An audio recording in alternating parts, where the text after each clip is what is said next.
91% des moins de 35 ans déclarent être défiants envers les établissements de crédit et les banques.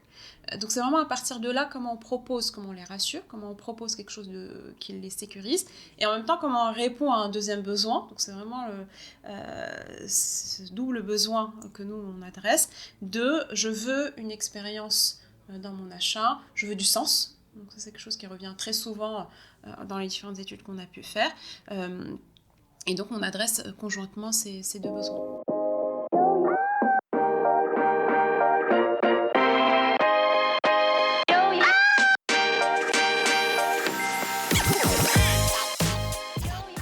Bonjour et bienvenue parmi les Digital Doers, votre podcast source d'inspiration pour les acteurs de l'innovation.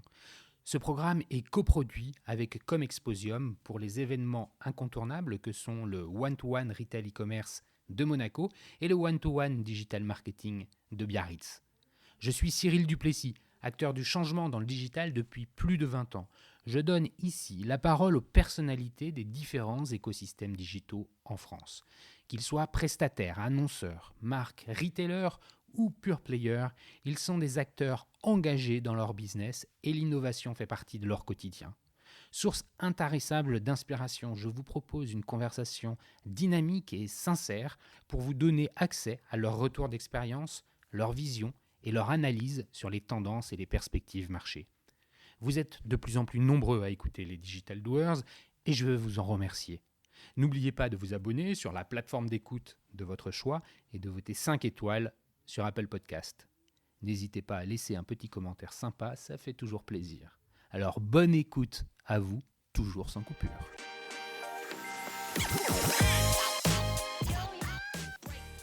Aujourd'hui, je vous invite à poursuivre notre connaissance du paiement en ligne, secteur en pleine mutation, avec la découverte d'un nouvel acteur sur le marché français, mais qui est déjà le leader mondial du paiement fractionné. J'ai nommé ClearPay dans la maison mère Afterpay, et c'est plus de 16 millions de clients actifs, et depuis l'été dernier, sous le coup d'une acquisition par Square pour 29 milliards de dollars. ClearPay est une plateforme conçue pour faciliter les paiements de la nouvelle génération d'acheteurs. Je veux parler ici des millennials et de la génération Z en proposant le paiement en 4 fois, sans frais et omnicanal. Le parti pris de ClearPay est de proposer une expérience de shopping globale qui commence dans l'application de shopping et se termine par un paiement simplifié. Pour en parler, j'ai le plaisir de recevoir Aïda Fèvre, la directrice France de ClearPay, avec elle nous allons revenir sur les habitudes d'achat et de paiement de ces jeunes consommateurs. Quelles sont les conséquences pour les marchands, les marques et les distributeurs.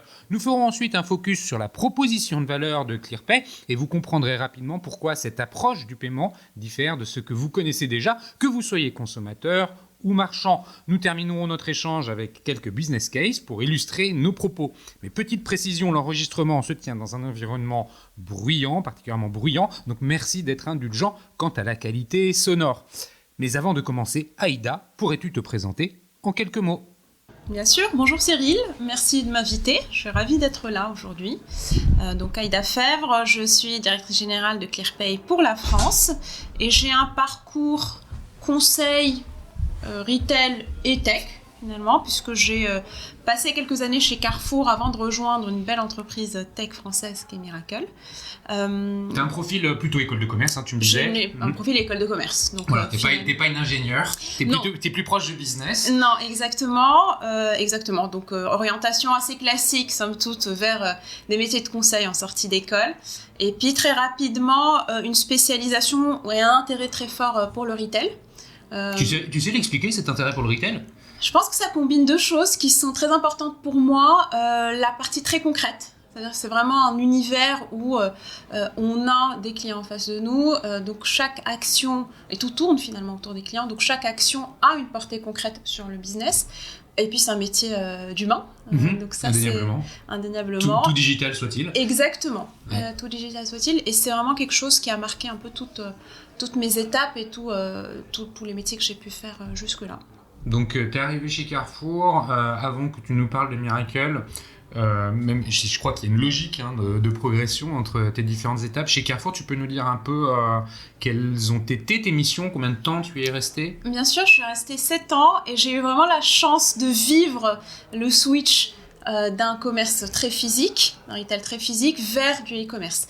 Je suis arrivée en 2011, j'ai encore le souvenir en 2012 de la note annuelle de Georges Plassat qui disait le e-commerce c'est pas tout de suite, on va mettre toute l'énergie sur les magasins, ce qui de fait est important, mais il y avait vraiment encore très peu de prise de conscience de l'émergence du digital. À l'époque on disait Amazon de toute manière c'est pas rentable, c'est américain, ça n'arrivera jamais. Mais c'est drôle que tu dis ça. Est-ce que tu as vu l'actualité ce matin ? On enregistre aujourd'hui, on est le 9 novembre. Il y a Alexandre Bompard qui a donné une interview dans Les Échos, à mon avis, je l'ai vu dans Les Échos ce matin, qui raconte à quel point finalement il est en train de mettre en place un plan de transformation de Carrefour pour qu'il soit complètement digital, pivoter le groupe, tu as vu l'information, oui. Et pouvoir concurrencer Amazon avec une autre proposition de valeur.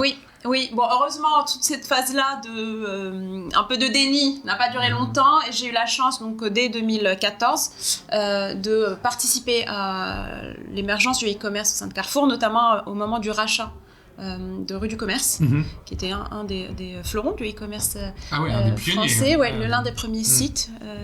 Et donc, j'ai participé à la fois l'intégration de Rue du Commerce au sein de Carrefour et aussi à la création de toute la structure e-commerce non alimentaire au sein de Carrefour. Donc là, c'était finalement les premiers pas de Carrefour dans la distribution alimentaire en ligne. Avec des discussions très intéressantes sur est-ce qu'il faut mettre les mêmes prix magasin ou en ligne. C'est fou ça. Rappelle-nous, on est en quelle année là ? On est en 2015. Donc 2015, c'est vraiment pas loin. C'est pas loin et j'ai le souvenir encore de Nathalie Ménic qui a vraiment mené cette aventure avec brio et avec beaucoup de finesse, parler à des directeurs régionaux, des directeurs magasins pour expliquer pourquoi le en ligne ne devait pas être pricé différemment ou même plus cher que les magasins, que ça n'avait pas de sens, qu'on avait un seul client qui était le client final et plusieurs canaux de distribution. Ouais, bien sûr. Tu es resté donc 7 ans, c'est-à-dire que tu as quand même une empreinte très forte retail dans ton parcours. Oui. Et digital, tu l'expliques très bien. Ça veut aussi dire qu'il y a une logique à aller chez Miracle. Miracle qui est donc cette fameuse licorne française qui propose une solution marketplace à tous les retailers. On voit le sens logique de la progression. Qu'est-ce qui t'a attiré chez Miracle et qu'est-ce que tu y as fait ? Ce qui m'a attiré, c'est toujours le fil rouge retail, toujours le fil rouge construction, parce que là, pour le coup, c'est des vrais pionniers. Au lancement de Miracle, je pense que le modèle plateforme, j'y étais pas en 2012, mais c'était quelque chose de complètement incongru, fou. Les retailers percevaient ça comme une concurrence de leurs propres produits, donc un très beau challenge. Et puis, le fait de se dire que finalement, c'était le modèle plateforme, c'est la next step, c'est-à-dire le premier pas évident dans le digital, c'est le e-commerce, pouvoir ouvrir un site commerçant. Donc pareil, en 2016, j'ai aussi le souvenir d'une réunion chez Carrefour où beaucoup de sites n'étaient pas commerçants, c'était des sites d'entreprise. On disait, il y a 10 magasins, c'est super, mais on ne vendait pas. Une fois qu'on ouvre les sites, le transactionnel, l'étape naturelle qui vient ensuite, c'est d'ouvrir un modèle plateforme où on va pouvoir dépasser à la fois les limitations de stock, dépasser les limitations de référencement, offrir plus de produits, tout en ayant un rapport différent aux fournisseurs et à notre client final. Donc ça m'intéressait vraiment de pousser la logique e-commerce jusqu'au bout. Pour moi, l'étape d'après, c'est vraiment ce que propose Miracle. Avec en plus, j'avais une belle mission de développer toute une verticale qui était la verticale mode, sport, beauté, donc toute la verticale lifestyle que je retrouve aujourd'hui chez Claire Pay. Ouais. Exactement. Concrètement, développer cette verticale chez Miracle. En fait, je comprends que chez Carrefour, tu es passé quand même quelque part d'un généraliste, parce que c'était l'alimentaire, mais Rue du Commerce, c'est loin d'être l'alimentaire. Donc, tu avais une forme d'horizontalité dans les catégories de produits que tu avais en charge, ou du moins sur lesquels tu travaillais, où tu avais une action. En arrivant chez Miracle, tu élargis le concept, parce qu'une plateforme, et qu'une plateforme, c'est donc en fait une marketplace, tu vas avoir un sourcing différent de celui que toi, retailer, tu proposes à tes utilisateurs, mais sur une verticale, donc pour le coup, qui est celle cosmétique mode. Lifestyle. C'est quand même une verticale assez large. Oui. On est d'accord. Concrètement, ça veut dire quoi pour toi ? C'est quoi ton job chez Miracle ? À ce moment-là, c'est d'assurer deux choses. C'est mettre une marketplace, c'est vraiment un projet d'entreprise. C'est-à-dire qu'on va venir non seulement mettre un outil technologique formidable, mais aussi repenser toute l'organisation, repenser tout le modèle d'achat, repenser, alors c'est des choses qui paraissent très, très, très lointaines, mais repenser même le modèle de rémunération des acheteurs. Bah c'est génial ça. C'est bien la première fois que ça m'arrive. Now recording, c'est reparti. Enfin, allez, ok. C'était bon. Ouais, c'était bon, ouais. Donc je disais, je repars de... sur la logistique. Oui. Repenser vraiment le modèle achat, repenser le modèle logistique, repenser l'organisation, parce que derrière, il faut qu'il y ait une organisation dédiée au recrutement des vendeurs. Donc, il y a plein de choses qui ne sont pas visibles. En tout cas, je pense, nous, en tant que juste spectateurs de cette émergence de modèle plateforme, et que l'entreprise qui adopte ce modèle-là, qui achète une marketplace, doit penser. Donc moi, mon rôle, c'était vraiment de, à la fois, faire émerger cette prise de conscience et accompagner les clients Miracle, et notamment sur cette verticale-là, à la construction donc, de l'organisation, de nouveaux process. Donc de ça veut dire concrètement que tu avais un rôle actif dans la définition de la roadmap du client pour lui dire, écoute, l'intégration de cette plateforme, de ce nouveau business qu'est une marketplace va avoir des incidences sur tel et tel métier interne. Exactement. Et ça, pour moi, c'est une des forces de Miracle, et bon, c'est ce que martèle Philippe Corot sans cesse, c'est pas uniquement un outil technologique, c'est vraiment l'accompagnement business qu'il y a autour. Et moi, j'ajouterais, c'est même pas tant l'accompagnement, c'est déjà l'émergence d'une prise de conscience, l'éducation, et ensuite, effectivement, l'aide et le support sur l'implémentation. Est-ce que là, il faut faire preuve de... comment dire ? Est-ce que tu es confronté à la conduite du changement de façon très, très forte ? Totalement. Ouais. C'est que ça. Ouais. Et c'est ce qui est intéressant et passionnant, c'est qu'on part de quelque chose qui est très technique, parce que par ailleurs, c'est un très bel outil technologique, et derrière, en fait, on va venir tirer des fils qui sont beaucoup plus de l'ordre de l'humain, encore une fois, de l'organisationnel, du changement. D'accord. Donc là, tu restes combien de temps chez Miracle ? Je reste 1 an et demi. 1 an et demi chez Miracle, et là, il y a quelqu'un qui tape à la porte. Exactement. Donc, est-ce que c'est Nick qui vient te chercher ? C'est qui C'est Rolf qui est le directeur Europe de ClearPay. Donc avec un très beau projet qui est l'ouverture de la France pour ce beau groupe qui est Afterpay, et donc le nom en Europe est ClearPay. Alors, pitch-nous en 30 secondes... je l'ai fait en intro qui est Afterpay, mais j'ai pas tout dit. Enfin, par exemple que c'est australien, oui. Que ça a été coté au Nasdaq, si je dis pas de bêtises, ou non. À la bourse australienne. À la bourse australienne. Bon, bref, et la marque n'existe pas en France jusqu'à il y a 6 mois. En revanche, c'est quand même le leader mondial du paiement fractionné. Donc, pour bien faire comprendre aux auditeurs que c'est pas une start-up, la start-up du coin qui débute, c'est un énorme groupe qui arrive en France. Oui, et c'est une très belle histoire. Surtout, moi, j'aimerais commencer par là. C'est en même temps, c'est un grand groupe, mais récent. Donc, 2015, rencontre de Nick et de Ant, les deux fondateurs d'Afterpay, qui sont australiens. Nick est un représentant de sa génération, il a 31 ans, et il cherche un moyen à la fois d'améliorer le parcours client et en même temps proposer un service de paiement qui puisse apporter de la transparence, de la sécurité, de la rapidité. Donc ça, c'est un peu le contexte de naissance. Très rapidement, énorme succès en Australie. Aujourd'hui, effectivement, c'est bien que tu le soulignes, on ne s'en rend pas compte, mais plus de 20% des transactions e-commerce passent par Afterpay en Australie. D'accord. Rappelle-nous la taille du marché australien, qu'on ait une idée. C'est combien d'habitants l'Australie ? Tu le sais non ? Je te pose une colle. Tu me poses un peu une colle sur le nombre de...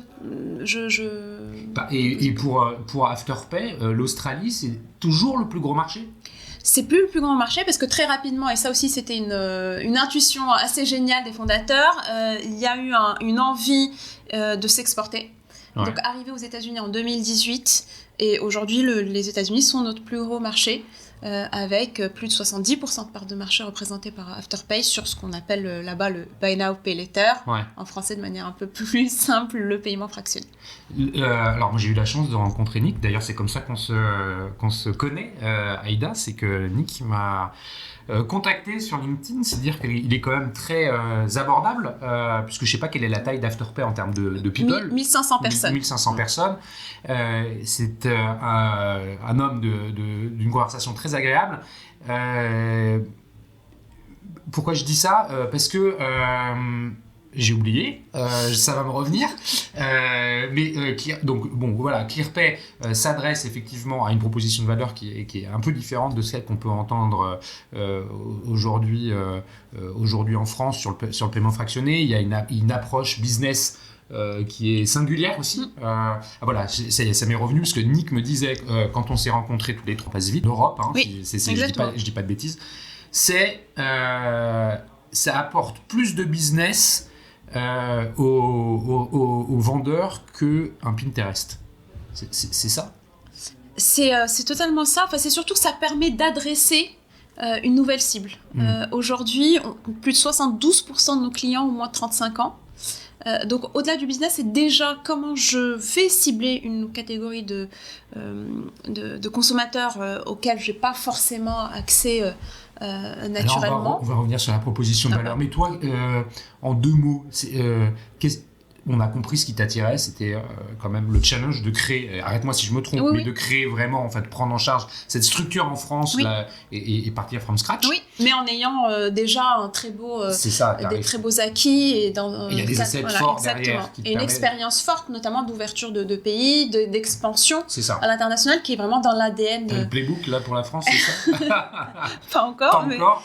Quelle est ta lettre de mission? Ma lettre de mission, c'est d'être sur le marché français l'acteur BNPL qui propose une solution complète, à la fois paiement, mais aussi et surtout revue du parcours client, proposition de nouveaux parcours, simplification du parcours. Donc vraiment repenser l'expérience shopping et pas simplement le paiement comme une méthode de paiement. Bon, on va y arriver, mais effectivement, il y a 2 volets dans ton job, si je comprends bien.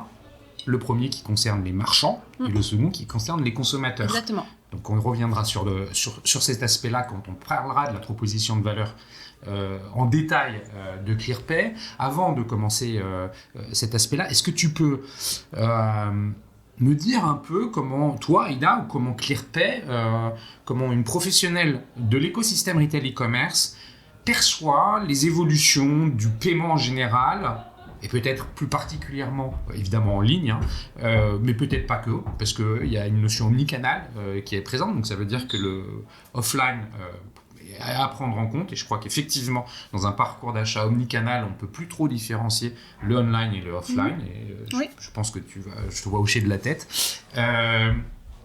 Donc, globalement, c'est quoi la global picture de ce marché, comme du marché du paiement, si on tentait qu'on puisse parler de marché, mais enfin de ce secteur-là, comment toi tu perçois un peu les choses? En France, c'est assez intéressant parce que on a des acteurs historiques. D'ailleurs, on me dit souvent le paiement plusieurs fois, c'est pas nouveau. Effectivement, il y a des acteurs historiques qui ont tous un point commun. Tu es très bien dessus. Le paiement fractionné a d'abord été une facilité de paiement, quelquefois. Avec frais d'ailleurs, donc avec tout un groupe d'acteurs adossés à des banques. Ensuite sont arrivés des acteurs nouveaux sur le marché, start-up, qui ont proposé un paiement fractionné plus simplifié, avec un parcours UX amélioré et une technologie derrière. Donc ça, c'est le deuxième typologie d'acteurs. Nous, on va venir proposer quelque part ni l'un ni l'autre, donc on est totalement indépendant des banques du système financier. Et en même temps, on n'est pas qu'une méthode de paiement, on va venir proposer de la valeur ajoutée, et notamment pour le marchand, qui est au-delà de la méthode de paiement. C'est-à-dire que moi, ce que je vais... tu vas me dire ce que tu proposes. Mais en tout cas, le marché est intéressant parce qu'il y a plusieurs acteurs qui sont chacun dans des sous-segments, je pense, très identifiables par rapport à d'autres marchés. Je pense notamment aux États-Unis, au marché anglo-saxon.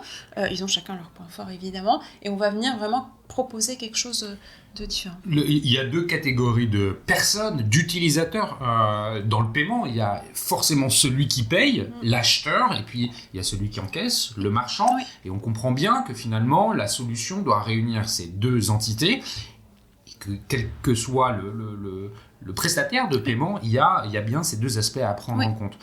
Avant qu'on ne parle des enjeux côté marchand, est-ce que tu peux nous parler un peu des évolutions côté acheteur et la façon avec laquelle finalement le paiement est appréhendé aujourd'hui post-Covid, probablement que la crise sanitaire a accéléré un certain nombre de tendances sous-jacentes.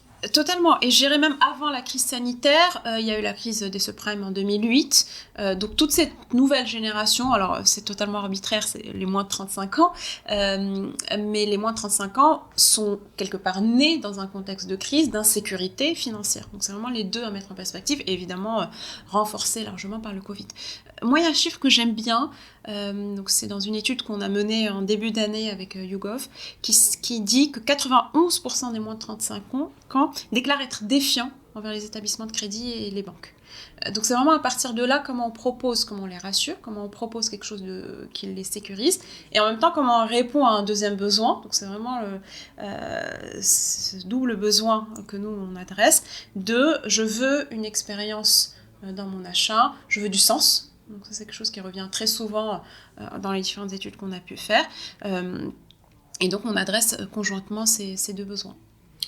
Le consommateur qu'on vise plus particulièrement, et peut-être qui est celui qui porte le plus la notion de changement ou d'évolution des habitudes de paiement, et on l'a dit en introduction, les millennials, la génération Z. Alors pour rappel, les millennials sont ceux qui sont nés avant 97, oui. Et puis la génération Z, c'est celle qui est née après 97, jusqu'à 2010, si je ne dis pas de bêtises. Bon, globalement, ces deux générations regroupent une catégorie d'âge qui part de la préadolescence, 10-11 ans, jusqu'à 30-35 ans à peu près. C'est très large. Oui. Ils sont pas tous digital natives, même s'ils le sont beaucoup. Ils ont une approche du paiement, en fait, de l'achat de façon plus globale, qui est la consommation, la consommation qui est pas tout à fait le même. Enfin, ils ont une approche un peu différente. Hein. Exactement. On a fait une étude sur la mode, en particulier avec Opinionway en septembre, et ça révèle des choses très intéressantes et quelquefois un peu antagonistes. Donc ça, c'est le joie des études. On a un attachement aux marques qui est très faible, donc moins d'une marque. Donc à la fois je suis très peu attachée aux marques et en même temps j'ai envie que ce que j'achète me ressemble, donc que les mannequins par exemple me ressemblent, que les vêtements que j'achète je puisse montrer ma personnalité. Donc il y a un fort besoin de revendiquer ce qu'on est, d'être ce qu'on est, je pense beaucoup plus que leurs aînés qui sont quelque part un peu plus dans un modèle standard, et en même temps d'être rassurés dans notre parcours, encore une fois, d'avoir de la transparence, de ne pas se sentir floué par les acteurs, que ce soit d'ailleurs les marques elles-mêmes ou encore plus les acteurs de paiement. Donc il y a des revendications qui pour moi sont assez fortes, parce qu'on a pu justement comparer les réponses pour les plus de 35 ans et les moins de 35 ans. Je peux vous donner un ordre d'idée, notamment sur le paiement fractionné. Plus de 34% des moins de 35 ans ont déjà fait des achats en paiement fractionné pour des articles de mode. Les moins de 35 ans, on a un budget de plus de 20% sur les articles de mode. Donc à la fois, je suis moins attachée, j'ai un peu plus peur, j'ai moins confiance, mais en même temps, je suis prête, si je trouve la marque qui me ressemble, le produit qui me ressemble, représenté par les mannequins qui me ressemblent et les influenceurs qui me ressemblent, de dépenser plus. Je pense que tu soulignes un trait de caractère de cette génération Z, particulièrement plus qu'encore que les millennials, c'est le côté contradictoire des comportements d'achat. Je sors d'un atelier de réflexion autour de ça à l'occasion du salon One-to-One Retail e-commerce de Monaco, où j'ai participé à l'animation d'une réflexion autour de ça. Et effectivement, c'est à la fois une génération qui va vouloir acheter durable, raisonnable, et puis qui en même temps donc va choisir ses marques, être sensibilisée à une forme de durabilité, mais qui va en même temps aller acheter sur Wish ou sur Chine des produits qui sont... revendent sur Vinted. Et qui vont aller revendre sur Vinted. Donc il y a plein d'aspects contradictoires, et je pense que c'est quand même un marqueur fort de cette génération, tu le soulignes justement. Côté des marchands, là tu viens de parler de l'utilisateur sur le marché. Il est important aussi de donner la parole de prendre la parole sur les marchands, puisque c'est eux qui sont finalement les acquéreurs des flux financiers.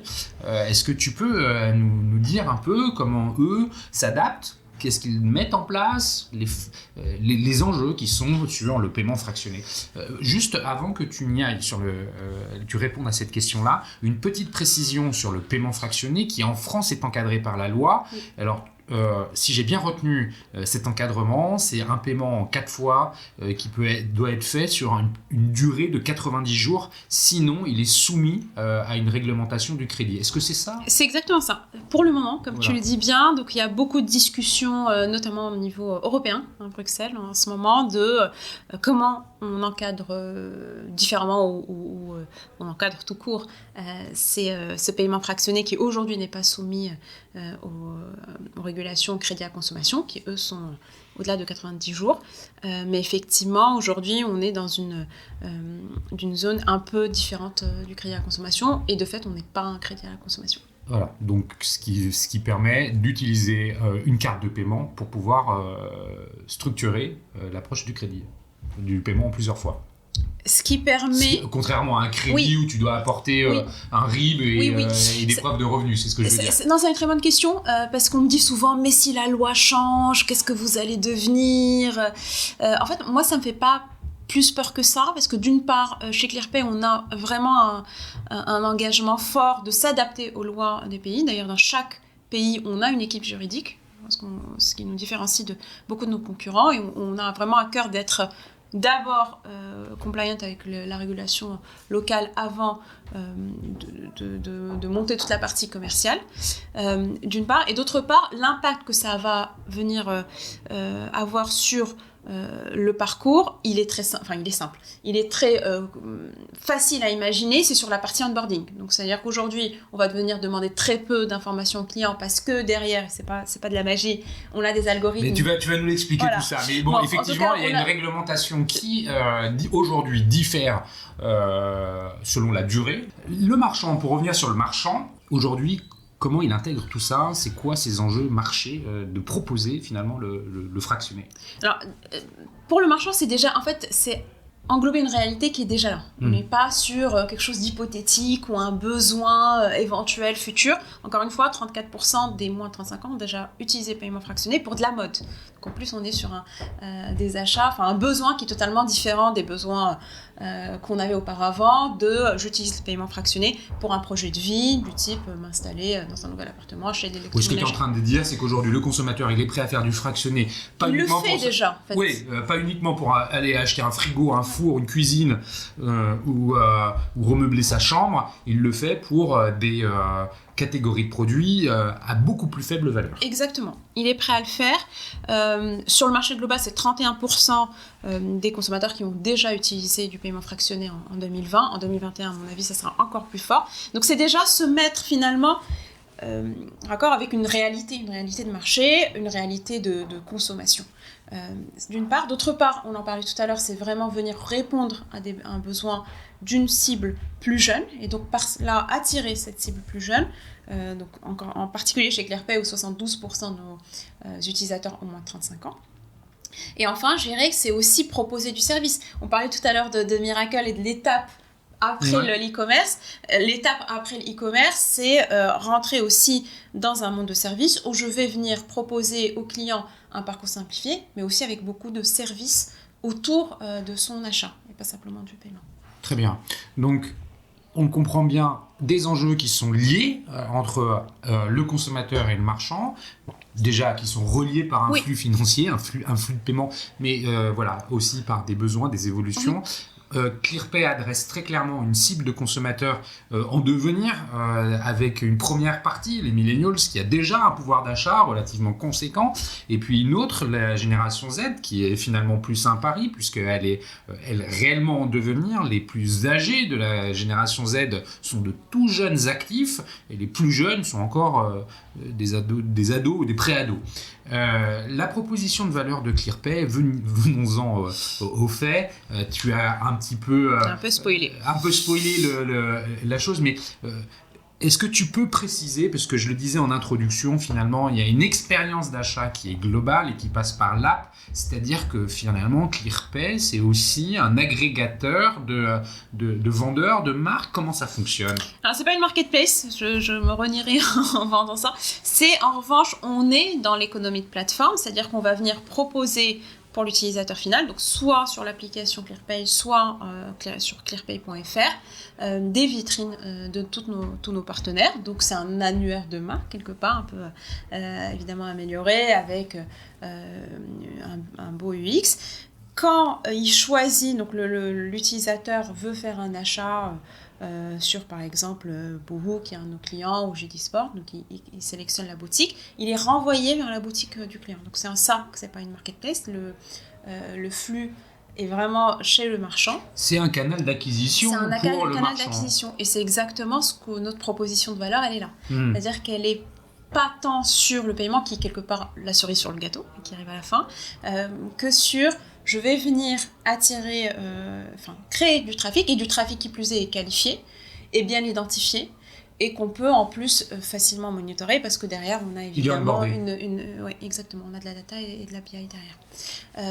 Aujourd'hui, quelques chiffres, plus de 20% d'amélioration de trafic, ce qui est assez naturel vu qu'on renvoie du trafic, mais ce qu'on ne perçoit peut-être pas d'emblée, c'est l'amélioration du panier moyen, donc plus de 35% d'amélioration du panier moyen, et l'augmentation de la conversion. Donc ça, c'est vraiment des conversations que j'ai très régulièrement avec les retailers. Aujourd'hui, la bataille de la conversion est une vraie bataille pour les e-commerçants, donc vraiment de la transformation de l'achat au paiement, quoi, pas arriver jusqu'au bout du parcours. Alors justement, comment ça fonctionne avec les commerçants ? Je comprends qu'il y a besoin de les embarquer, il y a besoin d'avoir quelque part un partenariat entre eux et ClearPay. Est-ce que tu peux nous définir comment ça fonctionne ? Qu'est-ce qu'il a besoin de faire, pas faire ? Quelle est la nature contractuelle ? Est-ce qu'il y a des pourcentages ? Comment ça fonctionne ? Aujourd'hui, alors nous c'est très important pour nous ce mot de partenariat. Je sais qu'on a certains de nos concurrents qui proposent des produits en open loop, c'est-à-dire qu'en gros on peut utiliser du paiement fractionné chez des retailers avec lesquels on n'a pas contractualisé, on n'a pas de partenariat. C'est pas quelque chose qu'on veut explorer. Aujourd'hui, on veut vraiment créer un écosystème et donc vraiment contractualiser toutes nos partenariats, y compris celles où il y a peu d'intégration technique. Le produit magasin, par exemple, on a une carte magasin, ne nécessite pas d'intégration technique. Donc c'est vraiment créer cette relation forte, parce que derrière, on va venir vraiment créer un cercle vertueux entre l'utilisateur final et le retailer. Donc oui, on contractualise. Et comment fonctionne le partenariat aujourd'hui ? Il est à la fois évidemment technique, parce qu'on va venir intégrer une nouvelle méthode de paiement. Oui, donc les partenariats, on a une petite coupure technique. Donc tu disais c'est quelque chose d'important. Exactement, c'est-à-dire que vraiment tout repose sur ce partenariat avec le marchand. Donc on contractualise systématiquement avec nos partenaires marchands, y compris sur des produits qui ne nécessitent pas l'intégration technique, notamment notre produit en magasin. Comment ça fonctionne très concrètement ? Il y a un double partenariat, d'abord technique, puisqu'on va venir faire une intégration technique au niveau du marchand. C'est comme s'il ajoutait une nouvelle méthode de paiement. Sur la page de checkout, tu as un nouveau moyen de paiement. Exactement. Donc ça nécessite de travailler de manière approchée avec l'équipe technique et paiement de nos clients. Et il y a aussi tout un partenariat. C'est un système d'API, j'imagine. Exactement. Ouais. Et qui est global. C'est-à-dire qu'on peut ouvrir plusieurs pays d'un coup. C'est la force d'un groupe international. Il y a aussi un partenariat et qui est très important, nous, dans notre business model, qui est un partenariat marketing et business. Pourquoi ? Parce qu'on a un parti pris fort chez Afterpay de se dire finalement le coût d'acquisition du client final ne doit pas être porté par le marchand, donc on va venir vraiment subventionner et payer tous les frais d'acquisition du client. Comment ça fonctionne très concrètement. Donc, tu me regardes bizarrement, mais je te rassure, tous les retailers me regardent et toutes les marques me regardent de la même manière quand je pitch ça. Non, mais j'avais dit en intro, vous verrez, vous allez comprendre la singularité de l'offre, et on y est. On établit donc, au moment de la contractualisation un plan com ensemble, donc ça peut être un plan média, ça peut être du digital marketing, ça peut être de l'affichage, ça peut être du live shopping, enfin vraiment tout est envisageable et possible. On se met d'accord donc, sur ce plan-là qui est sur une durée de 2 ans. On se met d'accord sur un budget et ensuite on a des équipes marketing internes, on a des agences internes qui vont venir aider si besoin. Quelquefois le partenaire n'en veut pas, n'en a pas besoin, mais dans tous les cas de figure, on va venir payer tous ces frais d'acquisition. Tu parles justement de frais. Est-ce que tu peux aller un tout petit peu plus loin et nous dire finalement comment fonctionne ce modèle ? Rien n'est jamais gratuit dans la vie. donc il y a forcément une contrepartie financière pour le partenaire. Oui. Tu peux nous la détailler un petit peu, comment ça fonctionne? C'est quoi? C'est un pourcentage de quoi? C'est un pourcentage sur la transaction. Donc pareil, parti pris fort, on ne facture jamais ni de setup, pas d'abonnement. Donc c'est un frais à la transaction, ce qui revient à dire que si le service n'est pas activé quelque part, c'est gratuit. Donc c'est no pay, tout bénéfice. Ouais, ok. Donc ça veut dire que par rapport à un autre acteur du paiement fractionné, ce que vous apportez, c'est la couche marketing d'acquisition supplémentaire qui ne vient pas s'ajouter aux frais du paiement en plusieurs fois. Exactement, et l'accompagnement, l'expertise qu'il y a derrière. Donc là, pour le coup, il y a plein de playbooks issus de nos expériences dans les différents pays et avec les différentes verticales et partenaires avec lesquels on travaille. Ça, c'est côté marchand. On comprend bien que finalement, il y a d'abord une intégration technique, puis un accompagnement marketing qui va viser à faire valoir finalement l'offre du marchand sur l'app de ClearPay à destination des consommateurs. Justement, venons-en aux consommateurs. Pour lui, c'est quoi ça? Comment dire? Je cherche mes mots. Qu'est-ce que vous lui proposez? Comment vous le recrutez? Tu parlais justement de cette acquisition, de recrutement d'un client qualifié, envoyé vers le marchand. Ça veut dire que vous devez avoir chez ClearPay, j'imagine, des actions de recrutement d'une communauté d'utilisateurs. Je le disais en article, en introduction, 16 millions aujourd'hui. Comment vous faites? Bien sûr, on a nos propres équipes marketing, donc évidemment on s'applique nous-mêmes les bonnes recettes, donc ça peut être de la communication assez classique. On anime aussi en interne via du digital, de la fidélisation. Et derrière, on compte aussi beaucoup sur justement cette partie de co-marketing pour enrichir, fidéliser la communauté. Donc c'est vraiment du win-win avec de l'acquisition qui peut être soit en magasin via des solutions assez simples, donc PLV, hôtesse, recrutement in-store, soit sur du online via du digital marketing, des opérations de communication, ça peut être l'animation commerciale, la promotion, etc. Est-ce que ClearPay fonctionne justement en magasin quand si le marchand propose finalement la solution de paiement en plusieurs fois sur son site? Elle se retrouve aussi en magasin? Alors c'est pour ça que le premier point, c'est dire on travaille que si on a contractualisé et que c'est clair pour le marchand. On ne va pas venir lui pousser, on pourrait, parce qu'il n'y a pas d'intégration technique, on ne va pas venir lui pousser le paiement en magasin s'il ne le souhaite pas. Donc tous les partenaires ne le souhaitent pas forcément. Certains sont des pure players, donc ça n'a pas de sens. Mais les pure players, ils arrivent sur le offline. Hein. Tu vois, des gens comme Fago ou Bonne Gueule, eux ouvrent des magasins. Bien sûr, des corners. Voilà, des corners ou même des vrais réseaux de magasins avec finalement une expérience omnicanal complètement intégrée qui est sans couture, que tu sois en ligne, online ou offline. Je pense que c'est quand même un modèle vers lequel les acteurs historiques du retail et de la distribution vont s'orienter et qu'il y aura une unification du parcours d'achat. Bien sûr, et c'est d'autant plus intéressant pour le marchand qu'il a un back-office, donc il peut voir le comportement de ses utilisateurs et avoir une vue omnicanal entre les in-store et les... Concrètement, pour l'aspect paiement fractionné offline, est-ce qu'il est vraiment offline ou c'est au travers finalement d'un device que le marchand dans son point de vente va pouvoir faire le paiement fractionné ou alors c'est avec le TPE? Et c'est exactement avec le TPE, c'est-à-dire qu'il n'y a pas d'intégration avec aucun système du partenaire, donc ni aucun POS, aucun TPE. Comment ça fonctionne? Alors, c'est pas magique, c'est tout simple. C'est qu'aujourd'hui, on va venir sur l'application ClearPay émettre une carte virtuelle, donc de type wallet, une fois pour toutes, on ne la fait pas à chaque fois. Je suis le client final, je passe en caisse, donc je sais pas, j'achète une robe à 100 €. Je vais venir taper, faire un paiement sans contact. Donc, comme je pourrais le faire avec la carte de ma banque, exactement, avec ma carte wallet, ça déclenche automatiquement. Avec ma carte wallet, ça veut dire que j'ai reçu de ClearPay une carte? Oui, qui dit directement sur l'application. Donc c'est avec mon téléphone? Exactement. Non mais j'aime bien être concret. Tu as raison. Donc c'est pas une carte physique, c'est une carte virtuelle. Donc c'est avec mon téléphone, je vais venir déclencher une opération de paiement sans contact. Oui. moi, en tant qu'utilisateur final, j'ai l'information sur mon application que j'ai bien mes échéances qui démarrent et que c'est un paiement plusieurs fois. Côté marchand, c'est un paiement carte totalement classique et totalement transparent. Donc c'est très très clair et je pense que c'est un point qui est fondamental à expliquer pour dire la simplicité de l'expérience de paiement, que ce soit online ou offline. Il y a une continuité et effectivement la génération Z et les millennials, ils sont très à l'aise avec ce concept même de porter le téléphone sur le paiement, le TPE pour faire un paiement sans contact. Le risque, qu'est-ce qui le porte? Le risque de crédit, le risque d'impayé, ça existe normalement, Bien ce sûr. genre de notion-là. On n'en a pas parlé, mais je crois qu'il faut quand même qu'on en dise 2-3 mots.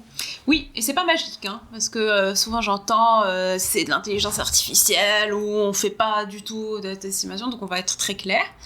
Aujourd'hui, la technicité de notre produit, l'intelligence quelque part de notre produit réside dans cette partie-là qui est totalement invisible du grand public, mais qui est réelle, qu'on essaie en revanche de faire la plus simple possible. Donc ça, c'est un vrai parti pris.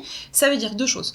La première, c'est qu'en amont, on va venir réduire le risque en ciblant particulièrement certains secteurs, certains partenaires, certains types d'achats. Donc avec des paniers moyens qui sont définis, limités. Alors évidemment, en fonction de chaque retailer, on peut ajuster au cas par cas. C'est pas une limitation technique, c'est un choix plutôt d'entreprise. Donc je limite le risque en m'adressant à des partenaires qui finalement proposent des produits qui sont peu susceptibles d'être revendus et donc de déclencher la fraude. Ça, c'est le premier élément de réponse. Deuxième élément de réponse, c'est qu'une fois qu'on souscrit, qu'on demande l'adhésion de ClearPay, on a des algorithmes qui se déclenchent. Donc, ce n'est pas de l'intelligence artificielle, c'est juste des algorithmes, mais des algorithmes qui ont été suffisamment, avec le temps, affinés, rendus intelligents, en mettant de l'expertise marché. Donc, on n'a pas quelque chose de global, on affine. À chaque fois qu'on ouvre un marché, on a des experts locaux qui vont venir travailler ces algorithmes-là. Et ces algorithmes-là, ils reposent sur plusieurs paramètres. Le premier, c'est de vérifier l'identité de l'utilisateur. Donc c'est très simple, si vous mettez Mickey Mouse, ça ne marche pas. Mais en revanche, donc on a des filtres qui permettent de vérifier que l'identité est réelle. On vérifie le risque de paiement, c'est-à-dire se dire en fonction de l'habitude d'achat du client, si c'est son premier achat ou pas, de ce qu'il achète, on peut aussi anticiper le niveau de risque. Et évidemment, il y a aussi des algorithmes côté fraude et côté paiement. Donc ça, on travaille très en proximité avec les partenaires paiement là-dessus. Quelle garantie vous apportez aux marchands? On prend totalement le risque, pardon. Okay. J'aurais dû commencer par ça. On prend à 100% le risque, mais on est totalement confiant dans notre modèle. Bon, déjà parce que ça fait plusieurs années qu'on le teste, qu'il est totalement éprouvé. Et vous n'auriez jamais accepté de prendre le risque si vous n'étiez pas confiant dans le modèle, ce qui est quand même... Et on a 98% de personnes qui payent aujourd'hui sans retard. Donc c'est un score énorme. Oui, alors en France, en l'occurrence, c'est peut-être un pays où on paye plus parce que c'est pas une carte de crédit au sens américain du terme. Effectivement, c'est une carte mais de on retrouve les mêmes niveaux dans les autres pays. Très bien. Donc voilà, donc ça c'est quand même quelque chose d'important qui doit probablement rassurer les marchands. Alors, quand je dis marchands, est-ce que dans la réalité, vous avez à la fois des distributeurs, des marques, oui. Des pure players? Exactement. C'est très varié. Exactement, c'est très varié. On est toujours dans cet esprit-là de créer une communauté de shoppers, une communauté de partenaires, un écosystème. Donc là, on part vraiment plus du besoin client final, plus de son besoin d'acheter des achats lifestyle, encore une fois, des achats plaisir. Donc c'est plutôt ça notre driver que... Ça c'est important ce que tu dis parce que finalement c'est une notion qu'on n'a pas vraiment évoquée, mais sur ClearPay, en tant que consommateur, je ne vais pas avoir 100% des catégories disponibles en ligne. Ça va être, il y a un parti pris chez vous, lifestyle.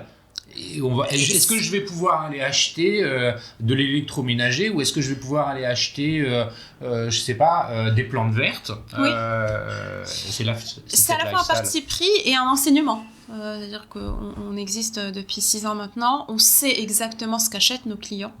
Alors, je ne sais pas si on peut rentrer dans les détails des cas clients aujourd'hui. Mais si, vas-y, voilà. C'est une bonne transition. Des chiffres très intéressants, si on prend par exemple la verticale beauté, donc le produit de beauté, on se dit, paiement fractionné sur cette verticale-là, ça paraît peut-être un peu incongru. Aujourd'hui, plus de 30% de nos clients ont acheté des produits de beauté et 70% achètent sur une base récurrente.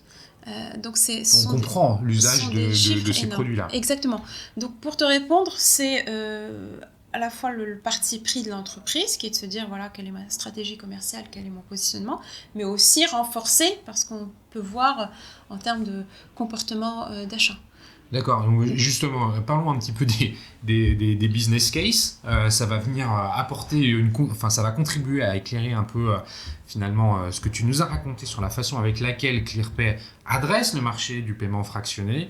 Je crois que tu as une marque à évoquer avant de parler d'une verticale qui est celui du lifestyle. Oui, totalement. C'est un cas très intéressant parce que ça rejoint la question que tu posais tout à l'heure sur le in-store online.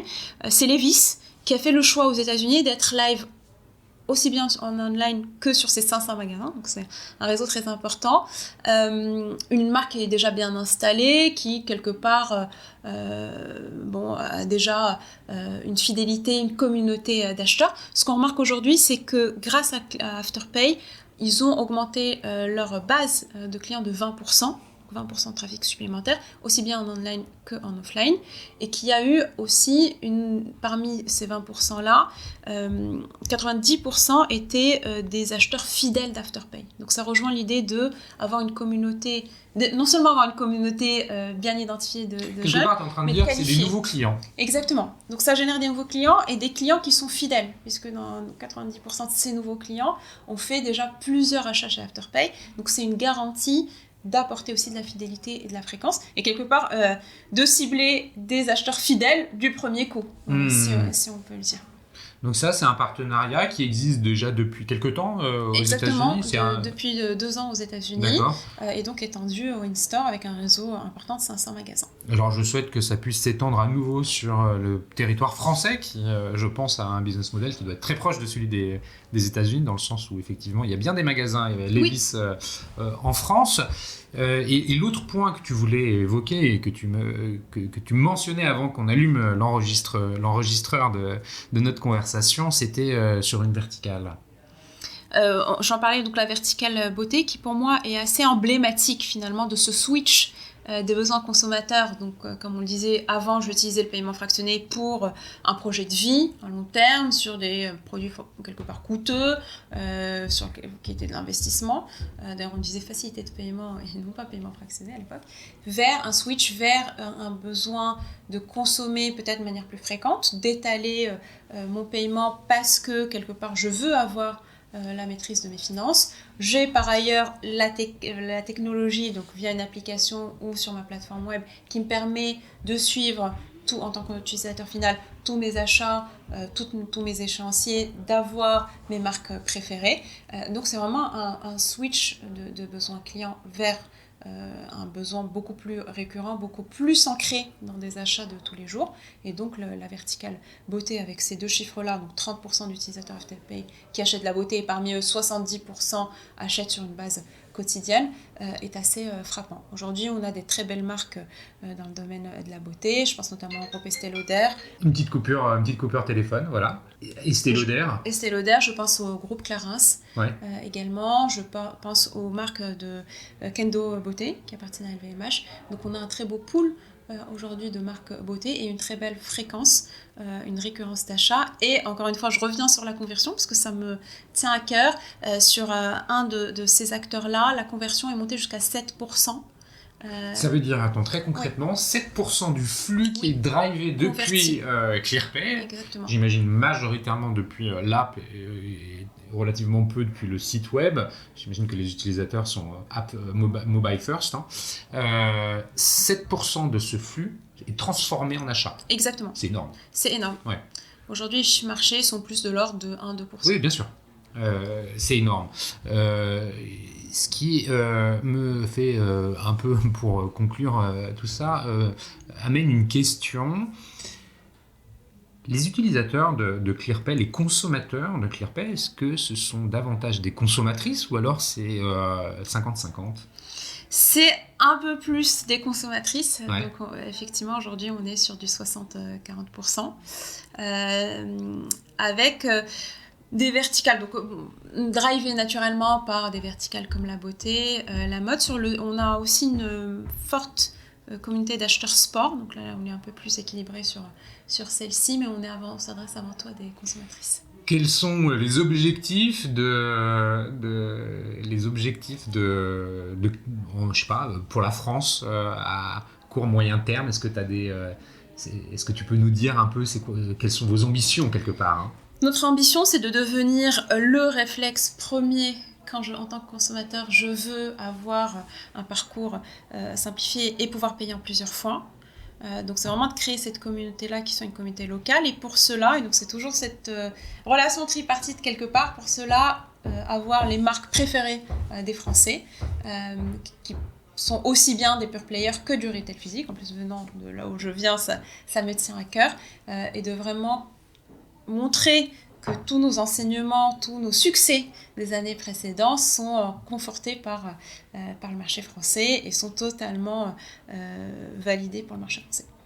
Écoute Aïda, je pense que c'est un bon mot de la fin. Merci beaucoup pour cette analyse du marché. Merci beaucoup de nous avoir éclairé sur une façon nouvelle de porter une offre de paiement fractionné, d'adresser ce marché sur un segment de consommateurs bien défini et qui effectivement est plein d'avenir en termes de pouvoir d'achat. On a bien compris l'intérêt que les commerçants pouvaient avoir à utiliser une solution comme ClearPay, parce qu'il y a en plus de ça la notion d'acquisition qui entre en ligne de compte. C'est pas juste un opérateur du paiement fractionné. Merci à vous tous qui écoutez les Digital Doers. Vous êtes toujours plus nombreux et ça me fait plaisir. Merci à Comexposium et au One-to-One Retail e-commerce de Monaco pour son support à ce podcast. Aïda, avant que je te dise au revoir, si on veut te contacter, c'est quoi? C'est LinkedIn? LinkedIn, Aïda Fèvre. Donc, voilà, c'est le meilleur moyen. Donc, exactement. Merci pour tout. Merci à vous tous. À très bientôt. Merci beaucoup Cyril, à bientôt.